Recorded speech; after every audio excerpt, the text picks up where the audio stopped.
Selamat pagi, siang, sore, atau malam bagi yang menyaksikan. Perkenalkan, nama saya Yohana Afrilia dari kelas 12 IPA 2 SMA Plus Torna Andalan. Di sini, saya akan menjelaskan tentang 5 tugas gereja. Apa aja sih 5 tugas gereja itu? Yang pertama ada koinonia atau persekutuan. Yang kedua ada diakonia atau pelayanan. Yang ketiga ada kerikma atau pewartaan. Yang keempat ada liturgia atau perayaan iman. Dan yang terakhir ada martiria atau kesaksian. Nah, berikut adalah tugas praktek agama saya yang diberikan oleh Bu Yosepin selaku guru agama saya. Nah, tanpa bertele-tele, mari kita lanjut. Yang pertama ada koinonia atau persekutuan. Nah, koinonia ini sendiri berasal dari bahasa Yunani, yaitu koin yang artinya mengambil bagian. Jadi, bisa kita definisikan bahwa koinonia adalah persekutuan atau perkumpulan umat-umat Allah untuk melaksanakan sabda-sabdanya. Dan berikut adalah contoh-contoh konkret koinonia ini sendiri. Yang pertama itu bisa mengikuti WK atau wanita Katolik untuk ibu-ibu.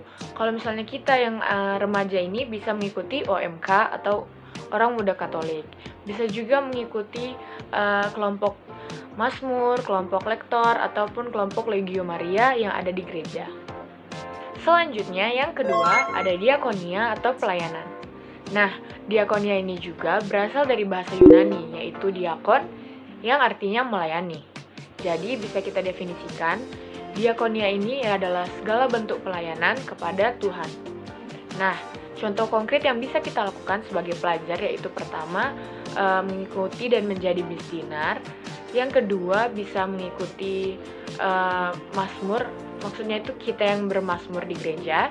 Dan yang ketiga, kita juga bisa menjadi lektor di gereja, dan masih banyak lagi. Yang ketiga, ada kerikma atau pewartaan. Nah, definisi dari kerikma ini adalah ikut serta mewartakan sabda atau kabar gembira dari Allah kepada sesama. Atau bisa kita sebut dengan ikut serta mewartakan Injil Tuhan kepada sesama. Nah, contoh konkret yang bisa kita lakukan sebagai pelajar, yaitu yang pertama, mengikuti pelajaran agama di sekolah. Yang kedua, kita bisa mengajarkan adik kita tentang agama Katolik kita ini, kalau misalnya adik kita nggak tahu. Dan yang ketiga, itu ada, kalau misalnya agama lain, teman kita yang beragama lain ingin menanyakan sesuatu, itu kita bisa memberitahukan kepada mereka, dan itu adalah bentuk dari pewartaan juga. Selanjutnya yang keempat ada liturgia. Liturgia ini adalah segala bentuk kegiatan ibadat kepada Tuhan yang bisa dilakukan secara personal ataupun bersama-sama. Nah, contoh yang bisa kita lakukan yaitu yang pertama adalah mengikuti perayaan Ekaristi.